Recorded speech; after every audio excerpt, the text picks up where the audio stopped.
자, 이제 우리 다 같이 우리 하나님 앞에 우리 예배하겠습니다. 우리 함께 일어나셔서 우리 인내 찬송을 부르겠습니다.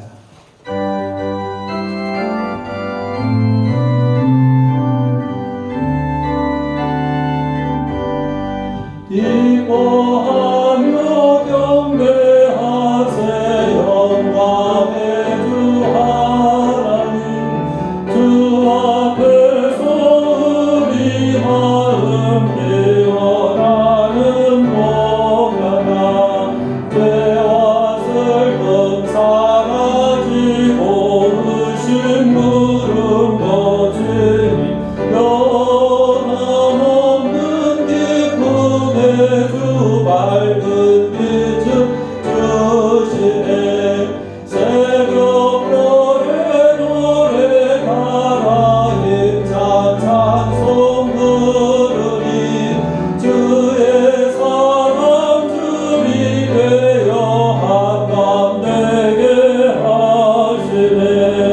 노래하며 행진하여 싸움에서 이기고 승전가를 높이 불러 주의 영광 높이세. 아멘.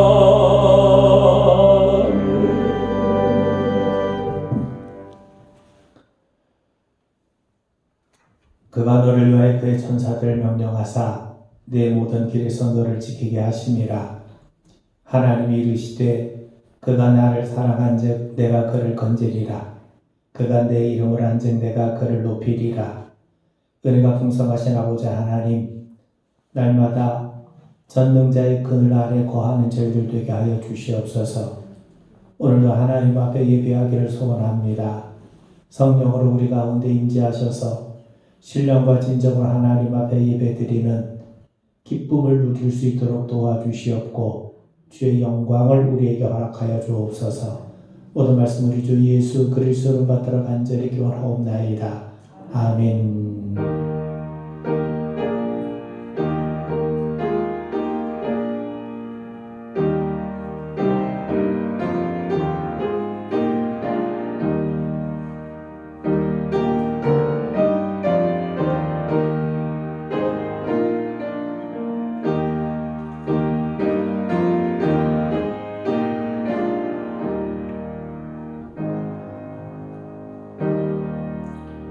경배전송 20장을 함께 우리 찬송 부르겠습니다.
성교독 43번을 교독을 나누겠습니다.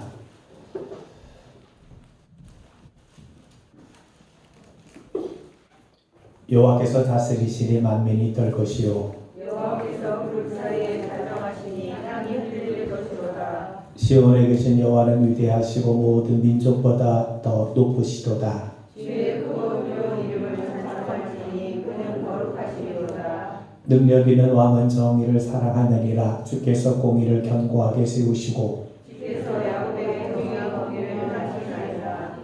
너희는 여호와 우리 하나님을 높여 그의 발등상 앞에서 경배할지어다.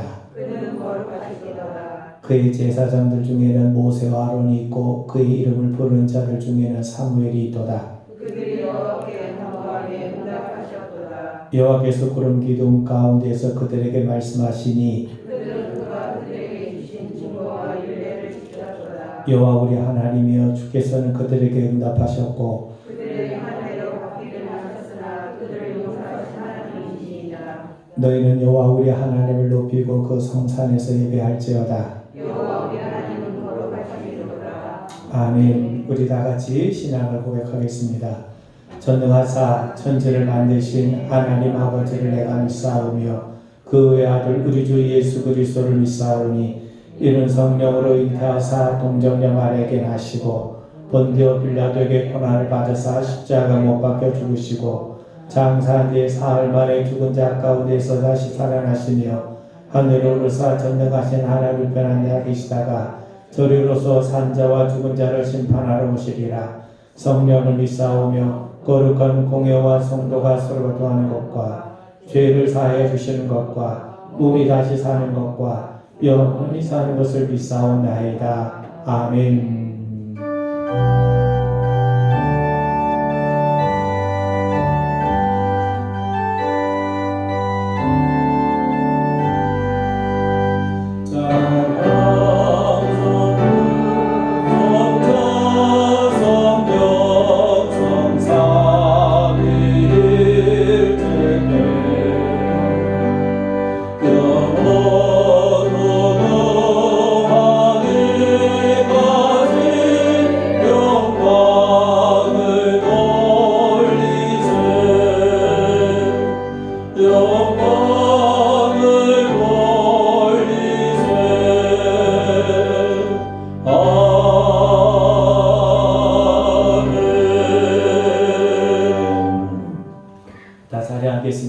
우리를 대표해서 김영기 장로님께서 대표에 기도하시겠습니다.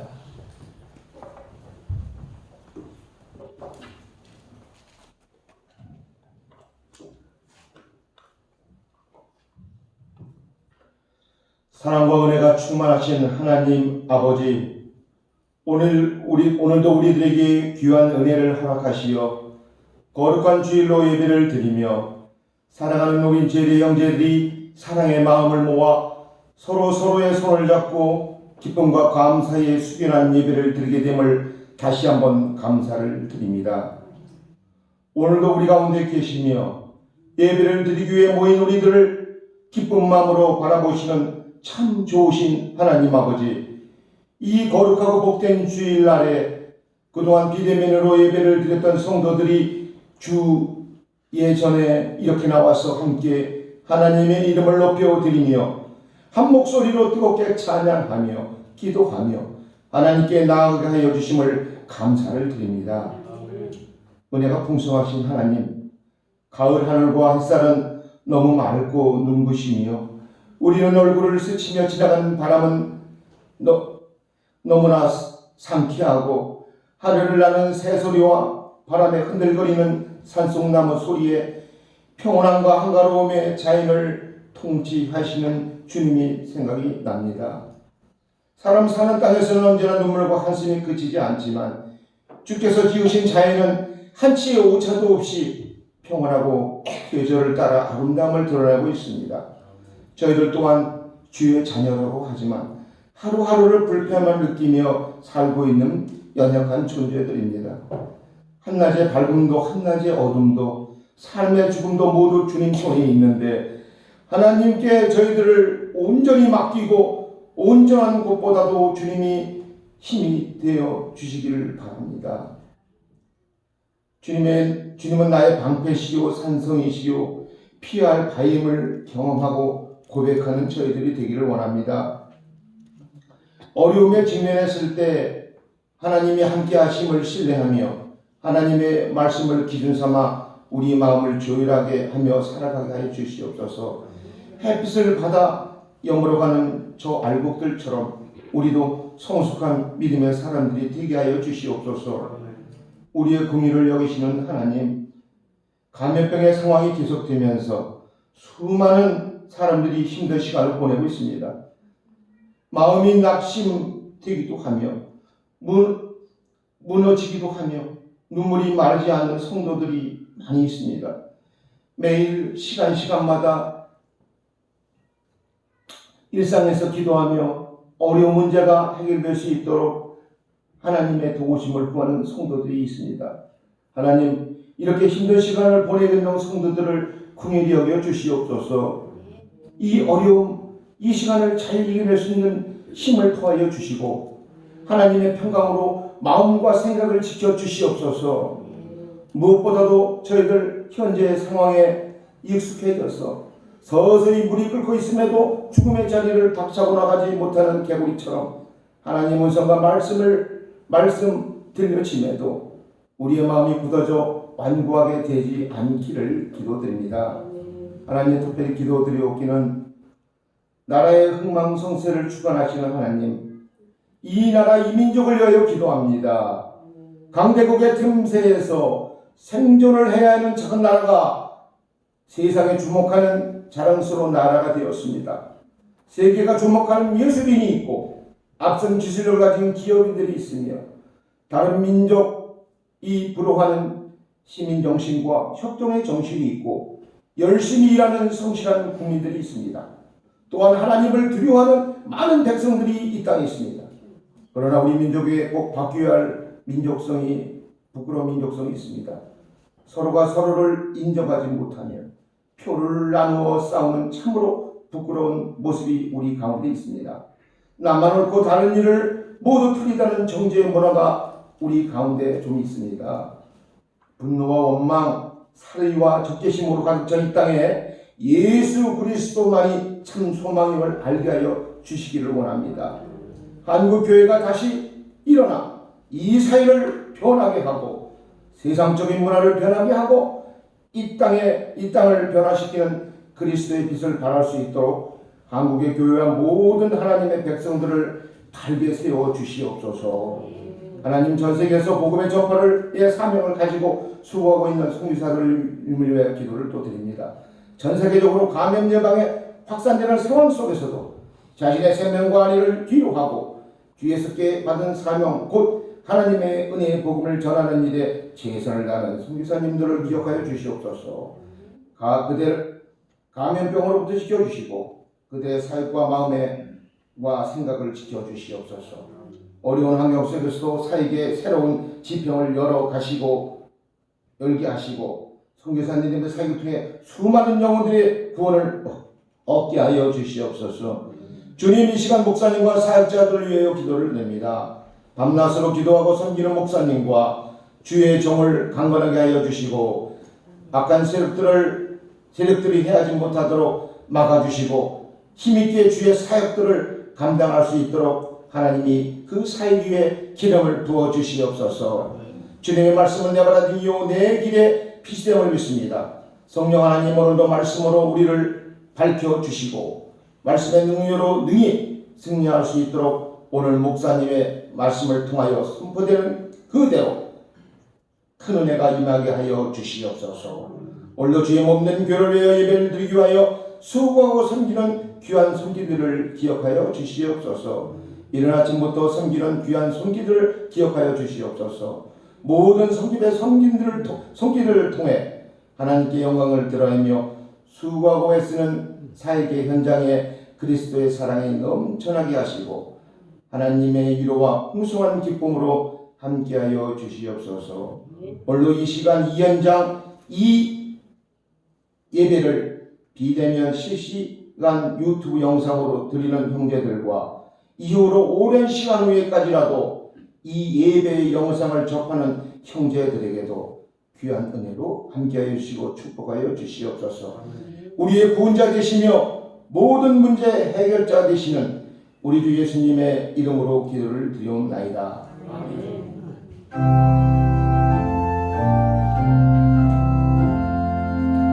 하늘에 계신 우리 아버지, 이름이 거룩히 여김을 받으시오며 나라의 마옵시며 뜻이 하늘에서 이름과 같이 땅에서도 이루어지이다. 오늘날 우리에게 일용할 양식을 주옵시고 우리가 우리에게 죄 진 자를 사하여 준 것 같이 우리 죄를 사하여 주옵시고 우리를 시험에 들게 하지 마옵시고 다만 악에 소구하옵소서. 대개 나라와 권세와 영광이 아버지께 영원히 있사옵나이다.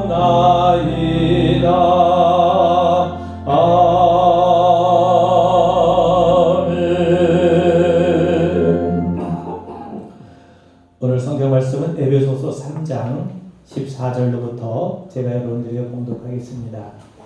에베소서 3장 14절 말씀부터 제가 봉독하겠습니다.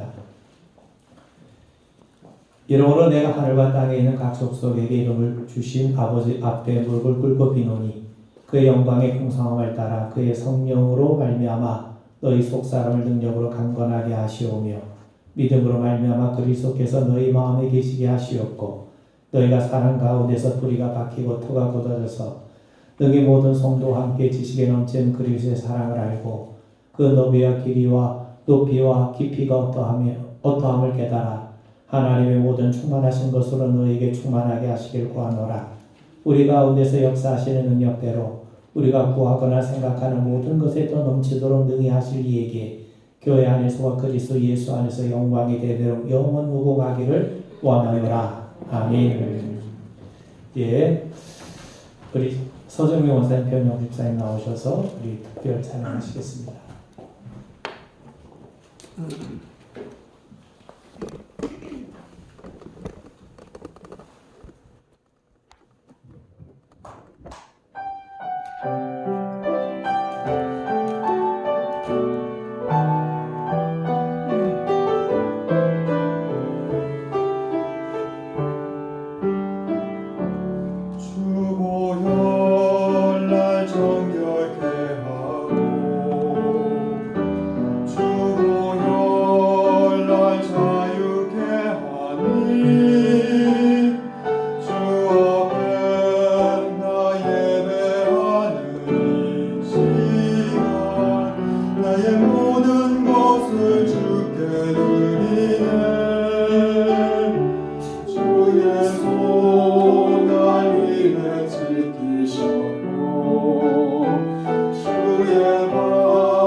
박수 한번 하시겠습니다.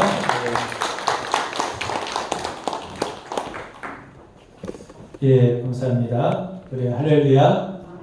자, 우리 마스크를 벗고 우리 옆에 계신 분, 앞에 계신 분들 환하게 미소로 인사 한번 나누시고요.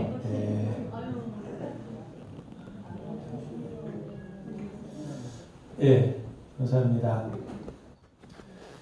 어느 부부가 종합병원에 가서 남편의 건강 진단을 받았습니다. 며칠 후 의사는 아내를 불러 진단 결과를 이렇게 설명해 줍니다. 현재 당신의 남편은 건강한 상태입니다. 그런데 만약에 내가 지시한 사항을 따르지 않으면 건강을 잃고 곧 죽게 될지 모릅니다. 그러면서 몇 가지 처방을 내려줍니다. 아침마다 남편에게 건강식을 챙겨주라는 겁니다. 점심때는 균형 잡힌 식단을 제공해야 한다는 겁니다. 그리고 세 번째는 집안일로 정신적인 스트레스를 남편에게 주는 것을 삼가라는 거죠. 그리고 네 번째, 이게 중요한데, 남편에게 자정을 내거나 화를 내거나 잔심부름을 시키면 절대로 안 된다는 겁니다. 그리고 마지막으로 남편이 편히 쉴 수 있게 집안일을 항상 깨끗하게 가꾸라는 겁니다. 그렇지 않으면 남편이 곧 건강을 잃고 죽을지도 모른다는 거죠. 아마 이렇게 했다가는 아내가 먼저 죽을지도 모를 판입니다. 집으로 돌아온 아내를 보고 남편이 의사가 뭐라고 하더냐고 물어요. 그러자 아내 투명스럽게 이렇게 대답을 합니다. 당신은 곧 죽을 것이니 마음 준비를 톡톡히 하라는 겁니다. 사랑하는 성도 여러분, 사람들 모두 건강하게 살길 원합니다. 건강은 중요하죠. 건강한 것만으로도 삶은 즐거울 겁니다. 가족 가운데 누구 하나 병들게 되면 온 집안이 우울합니다. 환자 본인뿐만 아니라 가족 전체가 영향을 받게 되죠. 건강한 것은 참 귀한 복이 아닌가 싶습니다. 이런 말이 있습니다. 똑똑한 사람은 예쁜 사람을 당하지 못합니다. 또 예쁜 사람은요, 시집 잘 간 사람을 당하지 못합니다. 또 시집 잘 간 사람은요, 자식 잘 둔 사람을 당하지 못하고, 또 자식 잘 둔 사람은 건강한 사람을 못 당한다는 겁니다. 아무튼 건강하게 사는 것은 참 복된 일이 아닌가 싶습니다. 그런 의미에서 우리 모두가 정말 주님 안에서 강건해지기를 주님의 이름으로 축원을 드립니다. 그런데 육신의 건강 못지않게 중요한 것이 뭐냐면 영적인 건강이죠. 아무리 건강한 사람이라 할지라도 세월을 당해낼 수는 없습니다. 그런데 영적인 건강은요, 세월을 뛰어넘습니다. 여러분, 영혼이라고 하는 것은 영원한 것이기 때문에 영적인 건강 역시 영혼과 관련이 있게 마련입니다. 여러분, 그렇다면 영적으로 건강하다는 건 도대체 무슨 말이냐? 오늘 본문에 따르면 우리의 속사람이 건강하다는 말입니다. 그런데 속사람의 건강은 어떻게 이루어지는가? 바울은 우리에게 말씀합니다. 오직 성령의 능력을 통해서만이 강건해질 수 있음을 우리에게 말씀합니다.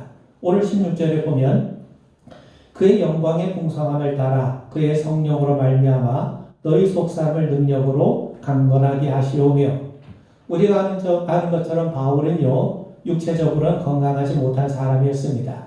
그에게는 육체의 가시가 있었어요. 그런데 속사람이 강했기 때문에 그는 끝까지 숱한 고난과 비박 속에서도 복음 사역에 매진할 수가 있었던 겁니다.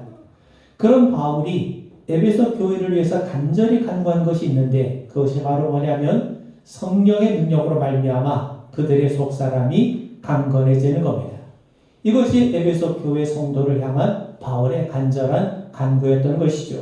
오늘 본문을 중심으로 세 가지를 여러분들과 함께 나누고자 합니다. 여러분, 예전 일산 신도시에 많은 돈을 들여서 가로수를 심었는데 나무들이 죽어갔어요. 그래서 영양제를 주사하고 거름도 주고 물도 주고 좀 아주 정성껏 관리를 했는데도 불구하고 좀처럼 살아나지 않고 시들시들 말라만 갔던 겁니다. 보다 못해 기중기로 가로수 가운데 한 그루 나무를 뽑아봤는데 아주 놀라운 사실이 드러났습니다.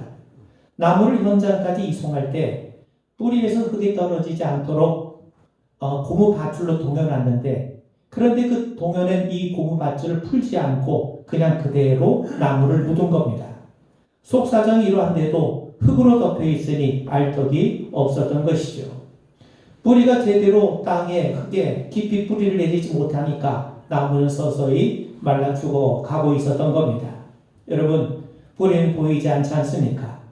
그래서 사람들은 겉으로 보이는 것에만 관심을 가졌고 거기에 근거한 처방만을 내렸을 뿐이었던 겁니다. 뿌리에 문제가 있으면 밖에서 아무리 애를 써도 해결할 수가 없는 것 아닙니까? 나무의 생명은 뿌리에 있죠. 열매는 뿌리가 살아있다고 하는 구체적인 증거일 뿐입니다. 겉보다 안이 중요하다는 말입니다. 여러분, 이것은 사람도 마찬가지입니다. 여러분, 성경에 인간을 설명하는 다양한 표현이 나와 있어요. 대표적인 것이 바로 옛사람과 새사람이라고 하는 표현일 겁니다.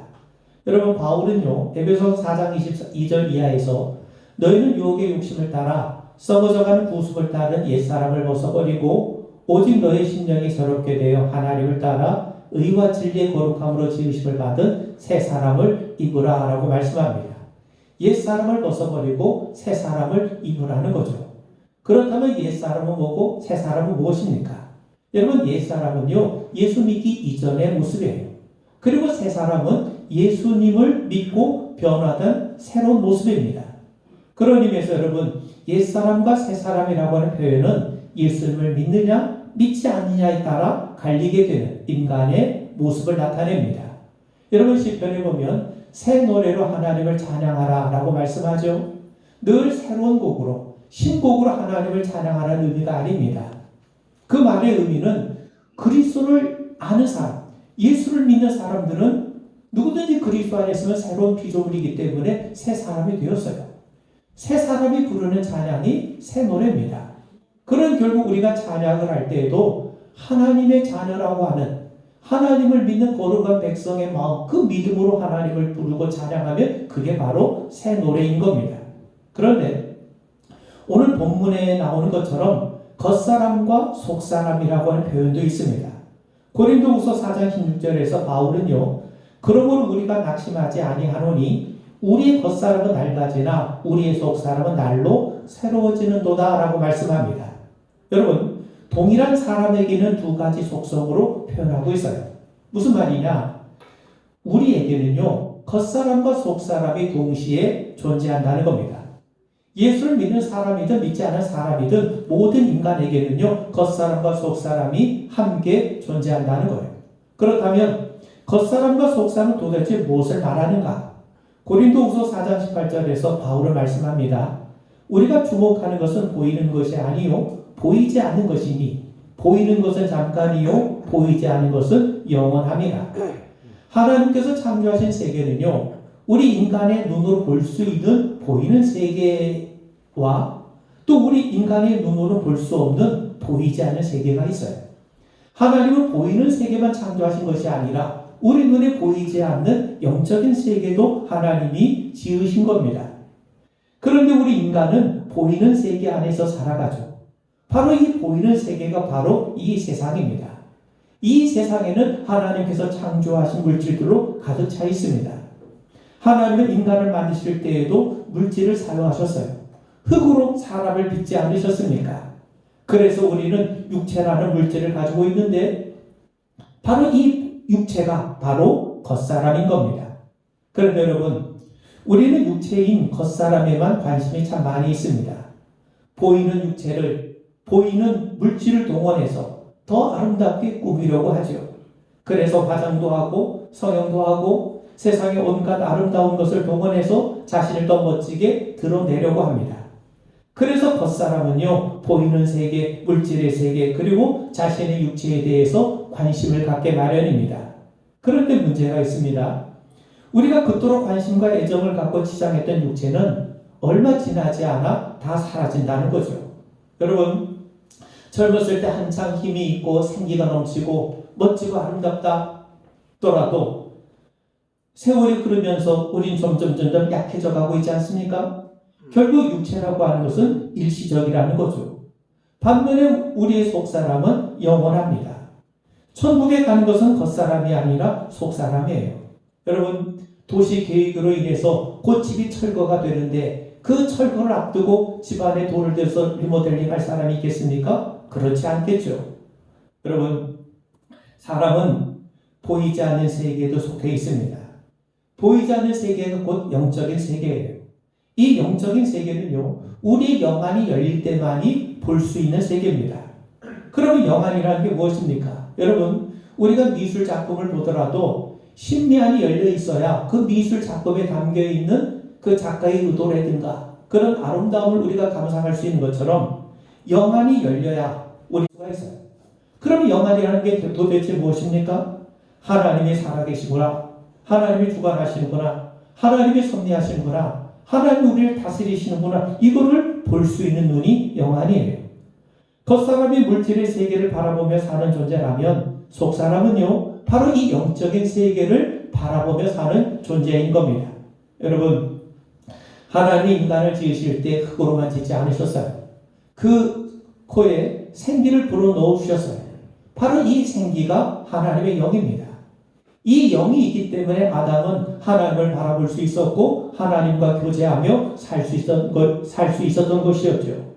따라서 겉사람이 보이는 세계만 바라보고 그 안에 역사하신 하나님을 바라보지 못하는 사람을 나타낸다면 속사람은요, 영안이 열려서 보이지 않는 세계 곧 하나님을 바라보며 살아가는 사람을 나타내는 겁니다. 바울은 말씀해요. 겉사람은 육에 속한 자요, 속사람은 영에 속한 자라고 말씀합니다. 여러분, 탈무드에 보면 사람들이 큰 슬픔을 당할 때 거기에 반응하는 모습이 세 가지가 있다고 합니다. 첫째는 크게 울부짖는 사람이 있어요. 눈앞에 보이는 현실적인 문제 앞에 절망해 몸부림치는 거죠. 그리고 두 번째는요, 슬픔을 느끼지만 현실적으로 그것을 인정하고 그 슬픔을 참아내는 사람이 있다는 겁니다.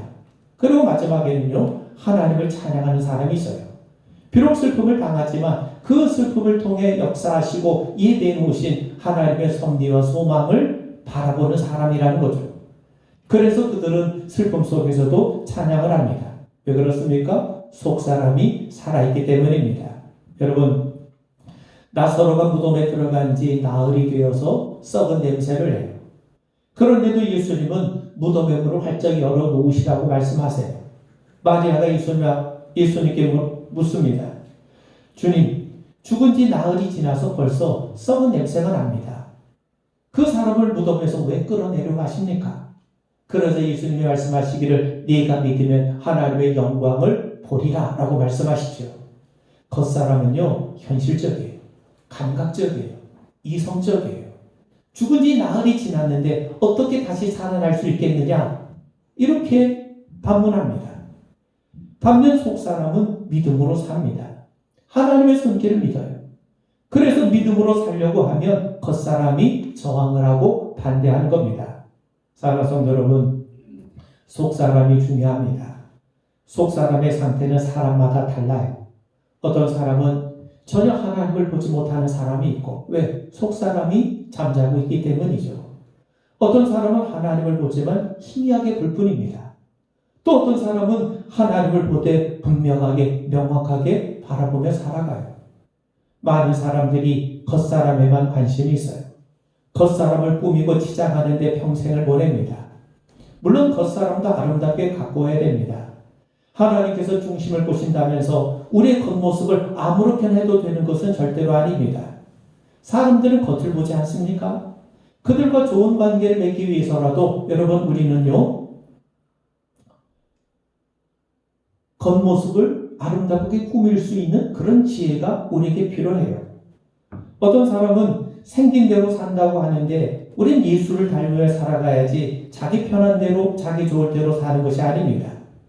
또 안에 있는 것은 밖으로 드러나기 마련 아닙니까? 그런 의미에서 여러분, 우리가 우리의 속사람에 먼저 관심을 가지시고 우리의 속사람의 아름다운 모습이 우리의 겉모습을 통해 분명하게 드러나는 그런 일들이 이루어져야 할 겁니다. 여러분, 옷이 아무리 화려해도 그 사람의 인격을 대신할 수 없어요. 옷이라고 하는 건 뭡니까? 자주 갈아입는 소모품에 불과하지 않습니까? 여러분, 건물은 멋지고 화려한데 그 안에 쓰레기 오물이 가득 차 있다면 들어갈 마음이 들겠습니까? 사람도 속사람이 중요합니다. 겉사람은 시간이 지날수록 부패해지고 약해지고 추해져 가요. 그런데 속사람은 강건해진다고 말씀합니다. 하나님의 사람은 속 사람이 강해지는 사람이에요. 그리고 같은 사람이라도 속 사람의 상태가 늘 한결같은 상태에 있는 것이 아닙니다. 속 사람이 강해질 때가 있는 반면 제자리에 머물렀다 오히려 퇴보하는 경우도 있어요. 그래서 우리는 속 사람을 꾸준히 훈련시켜야 됩니다. 그래 날로 우리의 속 사람이 새로워질 수가 있는 거죠. 그렇다면 어떻게 우리의 속 사람이 날로 새로워질 수 있겠는가? 하나님은 우리에게 구하라고 말씀하세요. 주님의 이름으로 무엇이든지 구하면 줄 것이라고 친히 약속하십니다. 바울은요, 우리의 간구, 우리의 기도를 들으신 하나님이 어떤 하나님이신가? 14절 이하를 보시면 이러므로 내가 하늘과 땅에 있는 각 족속에게 이름을 주신 아버지 앞에 무릎을 꿇고 비노니 모든 사람에게 이름을 주신 아버지라고 말씀해요. 여러분, 유대 사회에서 자녀에게 이름을 줄 수 있는 존재는 아버지뿐입니다. 그러므로 이름을 주신 아버지라고 하는 이 표현은 하나님께서 우리의 아버지가 되신다. 하나님께서 우리의 모든 사정을 헤아리고 계신다. 하나님께서 우리를 돌보시고 책임져 주신다는 그런 말입니다. 여러분, 아버지는 자식에게 좋은 것 주는 건 아닙니까? 예전에 줬는데 또 달라 하면 또 주시는 아버지. 그분이 바로 우리의 하나님이시고 그분께 구하라고 주님은 바울을 통해 우리에게 말씀하고 계세요. 그렇다면 하나님은 우리의 기도에 어떻게 얼마나 응답해 주시는가? 20절에 보니까 우리 가운데서 역사하신 능력대로 우리가 구하거나 생각하는 모든 것에 더 넘치도록 능히 하실 이에게 구하라고 말씀하죠. 우리가 구하는 것보다 우리가 생각하는 것보다 더 넘치도록 주시고 응답해 주시겠다고 하나님이 우리에게 말씀하세요. 바로 그런 하나님께 바울이 구했던 것이 뭐냐? 그것이 바로 16절에 나오는 말씀. 그 영광의 풍성함을 따라 그의 성령으로 말미암아 너희 속사람을 능력으로 강건하게 하시오며 우리가 생각하는 것보다 우리가 구하는 것보다 더 풍성하게 주실 바로 그분에게 바로 우리 속사람의 강건함을 구하고 간구했다는 사실이죠. 그런 의미에서 여러분 속사람이 강건해질 수 있도록 우리는 기도해야 됩니다. 주변 현실만 보는 것이 아니라 우리가 먹고 마시는 지극히 일상적인 그런 삶에서조차도 하나님을 바라볼 수 있는 영안이 열릴 수 있도록 우리는 간구해야 됩니다. 여러분, 에베소 교회는 바울이 세운 교회입니다. 교인들 하나하나가 자식같이 귀했어요. 그래서 바울은 그들을 위해서 부모가 자녀를 위하는 심정으로 그들을 위해서 간구했던 거죠. 얼마나 간절하게 기도했든지 바울은 무릎을 꿇고 기도를 하고 있습니다. 여러분, 무릎을 꿇고 기도했다는 것은 그만큼 간절히 기도했다는 겁니다. 여러분, 바울이 자기가 세운 교회, 에베소 교회 성도들을 위해서 제일 간절하게 간구했던 것은 그들이 세상적으로 잘 되는 것이 아니라 그들의 속사람이 강건해지는 거예요. 그것도 자신이 생각하는 것보다 더 넘치도록 주신 하나님 앞에 구하고 있어요. 사랑하는 성도 여러분, 구하는 것만큼만 주셔도 좋은 것 아닙니까? 그런데 바울은 더 넘치게 해달라고 기도하고 있습니다. 하나님이 그만큼 풍성하신 하나님이시기 때문이에요. 그만큼 속사람이 강건해지고 우리의 영안이 열려서 늘 우리와 함께 하신 하나님을 바라보며 사는 것, 그것이 그만큼 소중하고 그만큼 귀한 것이기 때문입니다. 그리고 하나님은 바로 그 속사람의 강건함을 위해 기도하고 간구하는 것을 기뻐하시는 거죠. 여러분, 우리가 아는 것처럼 솔로몬이 기브온에서 하나님 앞에 1000번째를 드렸습니다. 그리고 그가 꿈을 꿔요. 하나님께서 꿈속에서 그에게 나타나셔서 그에게 구할 것을 구하라고 하세요. 그러나 솔로몬이 구한 것이 뭡니까? 주의 말씀을 듣는 마음을 제게 달라고 구합니다. 왜 그러냐면 제가 하나님의 말씀을 잘 들어서 그 말씀대로 백성들을 잘 치리하고 잘 다스릴 수 있도록 제게 하나님의 말씀을 잘 들을 수 있는 마음을 달라고 구합니다. 그러니까 결국 그가 구하는 것은 한마디로 하나님의 음성을 잘 들을 수 있게 해달라는 거예요. 그 말은 결국 하나님을 바라볼 수 있게 해달라는 거죠. 오늘 본문에 따르면 속사람의 강건을 구했던 겁니다. 속사람이 강하니까 하나님의 음성을 듣게 되는 거고, 속사람이 강하니까 하나님을 바라보며 살게 되는 것 아닙니까? 그러자 하나님이 그에게 지혜에 더하여 부귀영화까지 덤으로 허락하셨어요. 그가 구했던 것보다 더 주셨던 하나님이십니다. 하나님을 보길 원하는 사람, 속사람의 강건을 구하는 자에게 하나님이 이처럼 풍성하게 베풀어 주세요. 죽으면 죽으리라는 책을 쓰신 안희숙 여사가 일제시대 때 신사참배를 반대하다가 감옥에 갇히게 되었습니다. 긴 감옥 생활하면서 가장 인상 깊은 추억을 그가 책에 적고 있어요. 하루는 그렇게 사과가 먹고 싶었다는 겁니다. 그래서 기도를 하지 않고 혼자 중얼거렸습니다. 하나님, 썩은 사과 하나라도 먹었으면 좋겠어요. 그런데 그 중얼거림이 끝나기도 전에 간수 하나가 아주 성한 사과 몇 개를 가지고 와서 먹으라고 주더라는 겁니다. 하나님은 생각만 해도 주신 분이구나. 그냥 그렇게 간증을 해요. 감옥에서도 하나님을 찾았던 그녀는 분명 속사람이 강한 분이었을 겁니다. 여러분, 하나님은 의심 많고 주저하는 우리를 위해서 친히 구할 것을 명령하시고 응답을 약속하셨습니다. 구하면 주시겠다고 하세요. 구하는 자에게 좋은 것으로 주시겠다고 약속하십니다. 여러분, 기도하는 자만이 하나님을 민감하게 느끼며 맛볼 수가 있어요. 여러분, 예전에 연 날리기 해본 적 있지 않으십니까? 연이 보이지 않게 하늘 위에 떠 있어요. 그렇다면 연이 하늘 높이 떠 있다는 것을 우리가 어떻게 알 수 있습니까? 연줄을 만져보는 겁니다. 연줄을 이렇게 만져보면 연이 위에서 당기는 것을 느낄 수 있게 되는 거죠. 기도도 마찬가지입니다. 보이지 않는 하나님을 우리가 어떻게 느끼는가?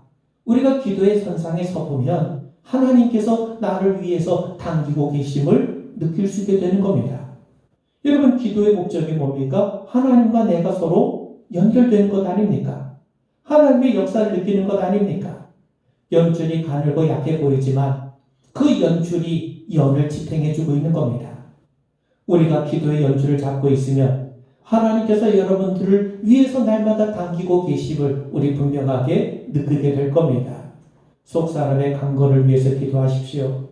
영안이 열려서 우리의 삶에 개입하시고 역사하시는 하나님의 섭리를 분명하게 바라보게 될 줄 믿습니다. 마지막으로요. 우리가 하나님의 형상으로 지음받았다고 했을 때 그건 우리의 영혼, 즉 속사람입니다.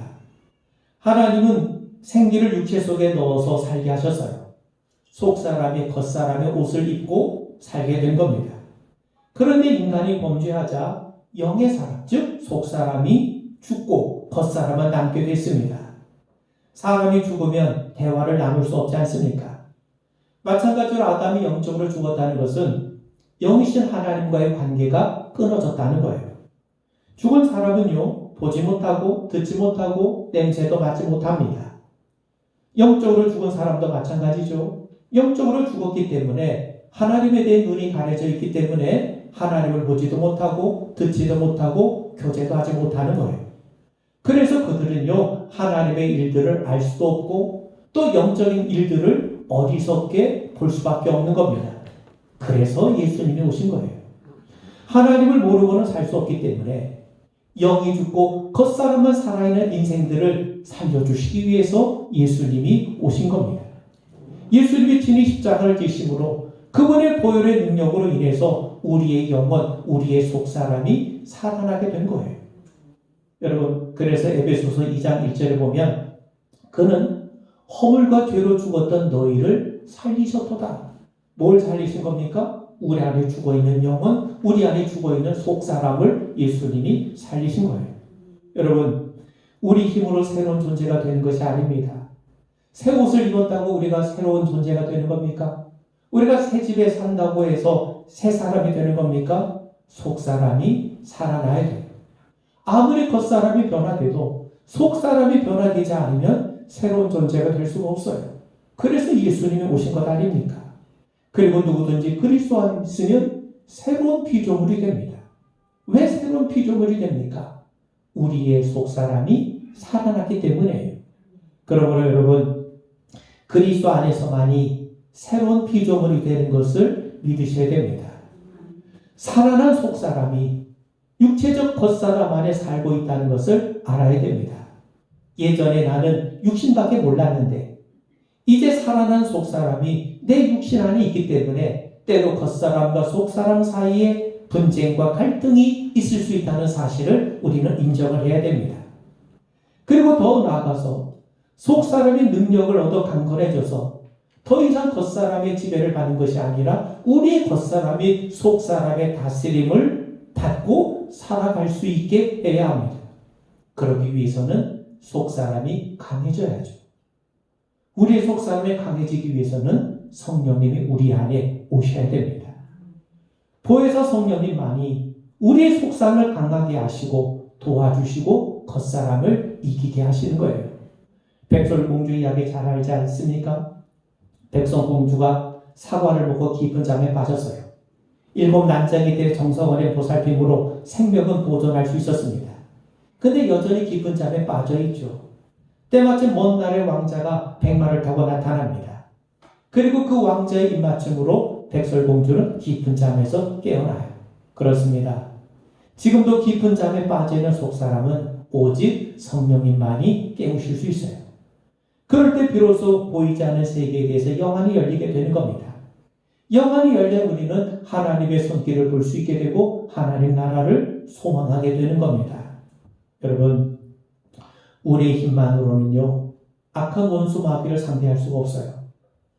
그러나 성령으로 충만하게 되면 성령의 능력에 힘입어 우리는 속사람이 강해지게 돼요.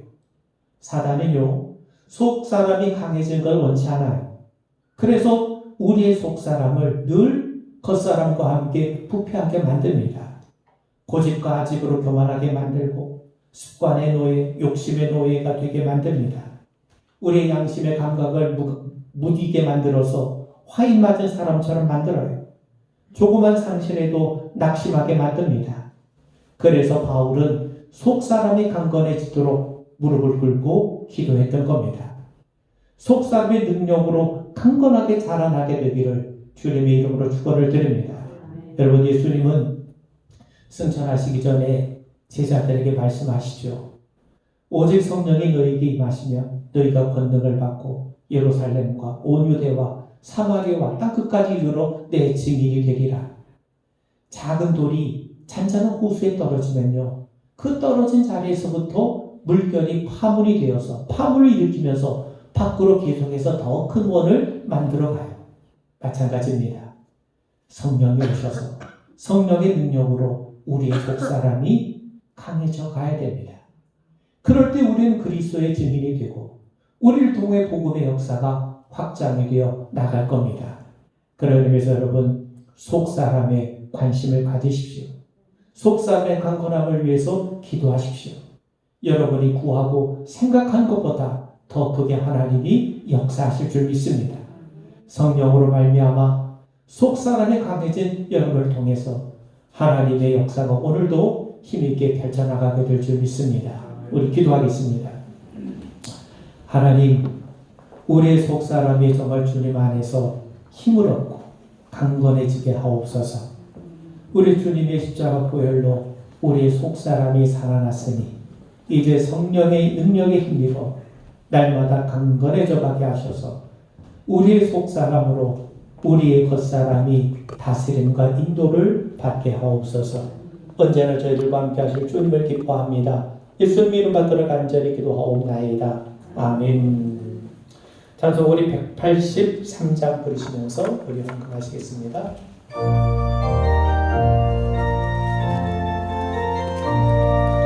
둥글에 마른 불같이 실르는 나의 영혼, 주님의 약속한 성령 간절히 기다리네. 가물어 메마른 땅에 담비를 내리시는 성령의 담비를 넣어 새 생명 주옵소서. 반가운 빗소리 들려 산천이 춤을 추네. 봄비로 내리는 성령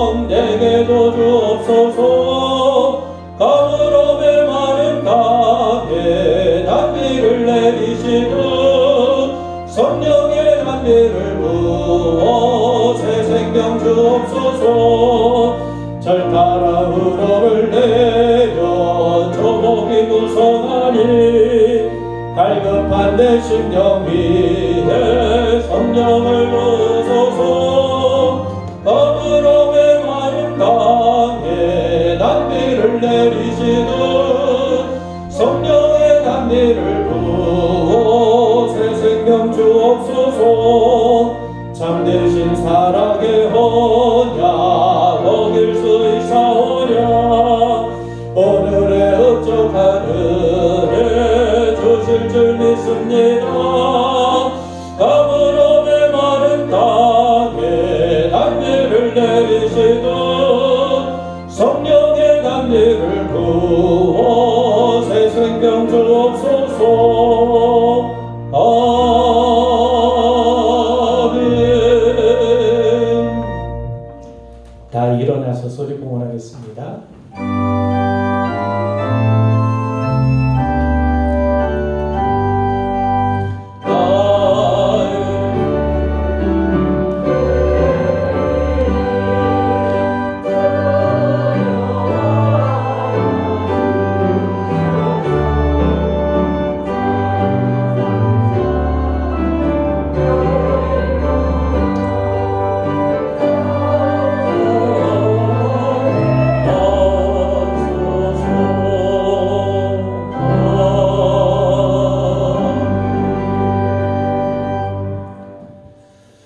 긍휼과 자비가 풍성하신 아버지 하나님, 청명한 가을의 날씨를 우리에게 허락하시고 만물이 깊이 익어가는 이러한 때에 저희들 부르셔서 하나님 앞에 예배하게 하심을 감사합니다.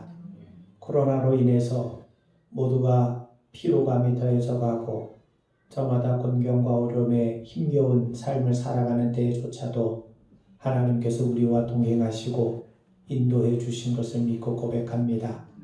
우리가 어떤 환경에 있든지, 우리가 부하든지 아니면 비천한 가운데 있다 하든지 우리 주님으로 인해 자족하는 기쁨을 누려가는 저희들 되게 하시옵고, 거기서도 우리 하나님의 귀한 은혜의 손길을 맛보며 누리며 경험해 갈 수 있도록 도와주시옵소서.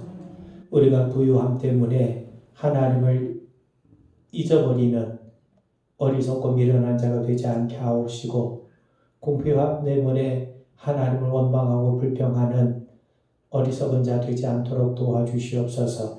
하나님 때에 맞게 우리에게 필요한 것들을 공급해 주옵소서. 성령 통해서 우리의 속사람을 강건케 하시고, 또 때에 맞게 필요한 주님의 은혜로 인하여 우리의 겉사람이 하나님 앞에 욕심을 부리거나 탐욕에 사로잡히거나 불평하는 인생이 되지 아니하도록 하나님께서 우리를 도우시옵소서. 육신의 건강으로 인해 어려움을 겪고 있는 성도들 주님이 치료하시고, 또 마음의 평안도 하나님 허락해 주시옵고, 또 아버지 하나님 우리를 얽고 있는 모든 악한 사슬들이 다 끊어지게 하여 주옵시고, 악한 사단의 권세가 예수 그리스도의 이름으로 물러가게 하여 주옵시고, 닫힌 것이 열리게 하시옵고, 막힌 것에 길이 열리는 하나님의 역사가 있게 하옵시고, 사막에서도 샘물이 흘러넘치고 아버지 하나님 연밭도 옥토가 되어가는 하나님의 신령한 은혜를 누리며 살아가는 우리 모든 사랑하는 성도들 되게 하여 주시옵소서. 우리가 하나님 앞에 예물을 구별하여 드립니다. 우리의 삶 전부가 하나님의 것이오니 하나님, 우리가 진정으로 주님을 따르고 진정으로 주님과 동행하는 기쁨을 누려가는 성도 되게 하옵소서. 하나님께 더 예민해져 가게 하시옵시고, 하나님의 말씀 앞에 더욱더 믿음으로 응답하고 반응해 나갈 수 있는 우리 모든 사랑하는 성도들 되게 하옵소서. 언제나 저희들과 함께 하실 주님을 기뻐합니다. 예수님 이름 받들어 간절히 축복하며 기도하옵나이다. 아멘.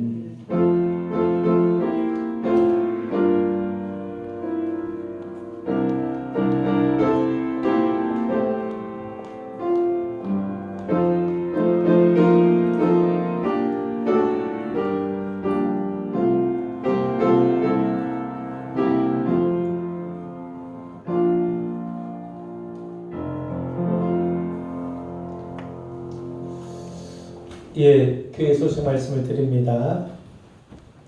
예, 오늘 우리 현장 예배를 드렸는데요. 예전과 같이 우리가 1부 예배, 2부 예배로 드립니다.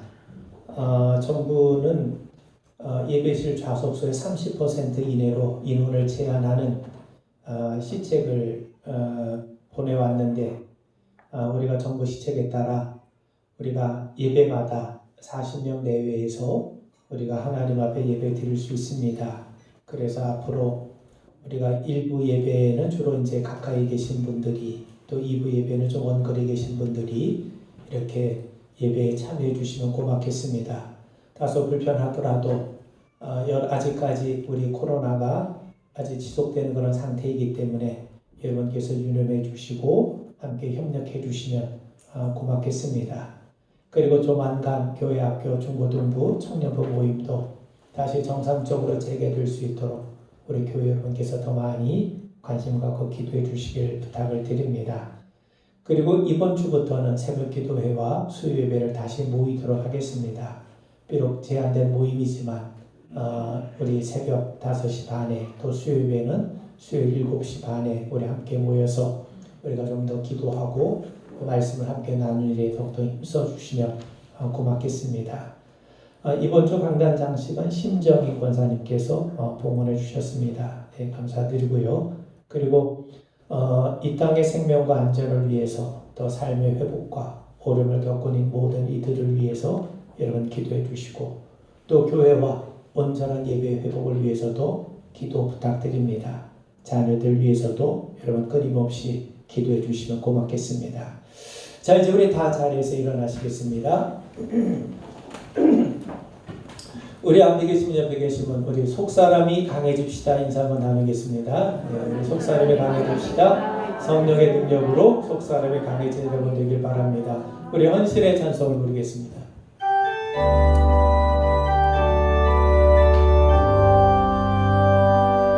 모든 영광을 하나님께,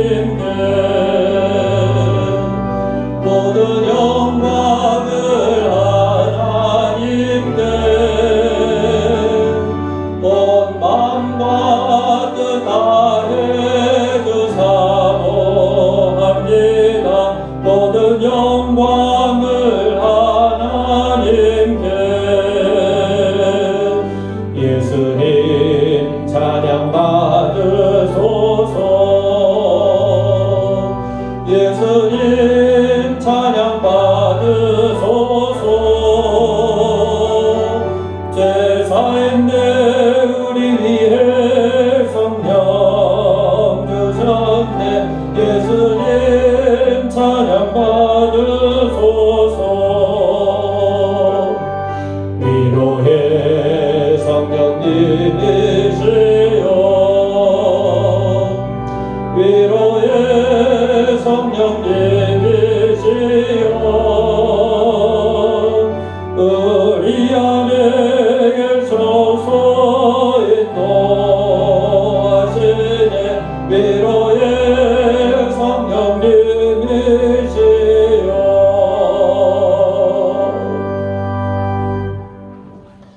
이제 우리 주 예수 그리스도의 원하신 은혜와 하나님 아버지의 거룩하신 사랑과 성령의 내주 교통 인도 동행 역사하심이 성령의 능력으로 속 사람이 날마다 주 안에서 강건해지길 원하는 우리 모든 주님의 귀한 자들 위해 이제부터 영원토록 함께하옵시길 간절히 축원하옵나이다. 아멘.